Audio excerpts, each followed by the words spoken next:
তুমি যেভাবে বানালে তোমার হাতে জিনিসটা পারফেক্ট হয় সেভাবেই বানানো উচিত। আজ নিয়ে আসলাম দুধ চিতই পিঠা। তো সম্পূর্ণ ভিডিওটা দেখে সুন্দর একটা মন্তব্য রেখে যেও। আসসালামু আলাইকুম, কেমন আছো সবাই? আশা করি সবাই ভালো আছো। আলহামদুলিল্লাহ, আমিও আল্লাহর রহমতে ভালো আছি। আর এই চিতই পিঠা না এক একজন এক এক রকম ভাবে বানায়, আর তার হাতে না সেইভাবেই পারফেক্ট হয়। তো আমি যেভাবে বানাই না সবসময় আজকে কিন্তু সেভাবে বানাই না, আজকে না একটু অন্যরকম ভাবে বানিয়েছি। তো পাতিলে এই যে আমি 1.5 লিটার দুধ বসিয়ে দিয়েছি। দুধটা ফ্রোজেন ছিল, তো আমি একটু কুসুম গরম এটা করে নিব। তারপরে এখানে গুঁড়া দুধ মিশাবো।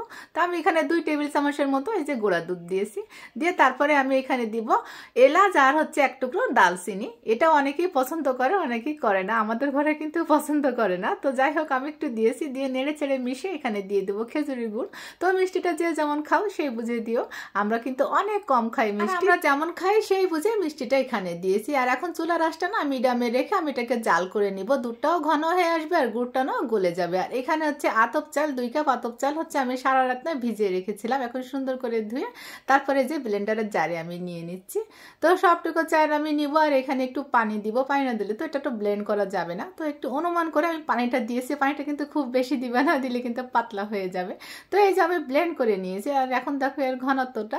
তো যাই হোক, আমি এখানে এই যে গরম ভাত রান্না করেছিলাম ওখান থেকে আমি 1 বাটি ভাত না উঠিয়ে নিয়েছি। তো আমার কাছে মনে হলো না ভাতটা বেশি হয়ে গিয়েছে। আমি প্রথমত না এটা বুঝতে পারি নাই। তো যাই হোক, এই যে আমি ব্লেন্ড করে নিয়েছি। আরো খানিকটা কিন্তু আছে, একবারে ভাত দেওয়ার পরে না ব্লেন্ড হচ্ছিল না। তো আমি অর্ধেক অর্ধেক করে ব্লেন্ড করে নিয়েছি। এখন এই যে স্বাদ বুঝে লবণটা দিচ্ছি, 1 চামচেরও কম দিচ্ছি আমি বেকিং পাউডার দিয়ে না আবার একটু নেড়ে চেড়ে এই যে মিশিয়ে নিব। আর দিব এখানে কোরা নারকেল। কোরা নারকেলটা দিলে কিন্তু পিঠাটা খেতে না অনেক বেশি মজা হয়। এটা গরম গরম খেতে বেশ ভালো লাগে।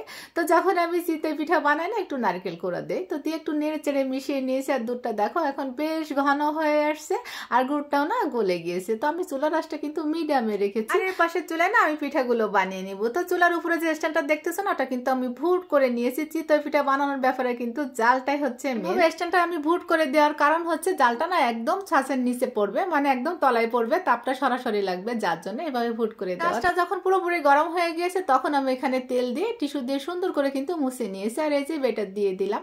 তো আমি কিন্তু সম্পূর্ণটুকু দেখাতে পারিনি, মানে প্রথমটাই কিন্তু তোমাদের দেখাতে পারিনি, কারণ আমি পাশের চুলায় মানে কারেন্টের চুলায় রান্না করতেছিলাম। আমি একটু বাইরে যাবো এই জন্য তোড় জোর করে রান্নাটা করে নিয়েছি। আর এদিকে ভিডিও করতেছিলাম। তো এটা হচ্ছে আমার শেষের সাজের পিঠাগুলো। তো এটা মাশাআল্লাহ মোটামুটি হয়েছে। তো আমি যেভাবে পিঠাটা বানাই না, আমি কিন্তু ভাত দিয়ে বানাই না। তো আমার পিঠাগুলো কিন্তু এর থেকে আরো বেশি পারফেক্ট হয়। তো যাই হোক, মোটামুটি হয়েছিল। আমি খুব সন্তুষ্ট হইনি পিঠা বানিয়ে। এই জন্য বলেছিলাম যার হাতে যেভাবে বানালে পারফেক্ট হয় সেভাবে বানানো উচিত। এই যে একটু পাকনামি করতে গিয়েছি না আমি, এই জন্য আমার না মন মতো হয়নি।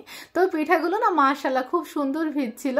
তো আমি ভিজানো পিঠা বানাই না এর থেকে আরো যেন সুন্দর হয়, মানে আমি মনের থেকে না সন্তুষ্ট হইনি। তো যাই হোক, কিছু করার নাই, বানিয়ে ফেলেছি। আমি তো 12টার দিকে বানিয়ে ভিজে রেখেছিলাম। তারপরে তো বাইরে গিয়েছিলাম, এসে আমি মাগরিবের পরে এই যে এটা আমি তোমাদের দেখাচ্ছি। তো মাশাআল্লাহ এটা কিন্তু বেশ ভালোই ভিজে, খেতেও অনেক বেশি মজার হয়েছিল, কারণ দুধটা অনেক বেশি ঘন হয়ে গিয়েছিল, যার জন্য না এটা খেতে বেশ মজা লেগেছিল।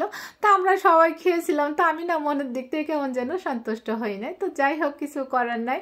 এই যে আমি একটু তোমাদের কেটে দেখালাম, দেখো না বেশ সুন্দরভাবে না এটা ভিজেছে। তো আজ এই পর্যন্ত, সবাই ভালো থেকো, সকলের জন্য আমার দোয়া থাকবে। আসসালামু আলাইকুম।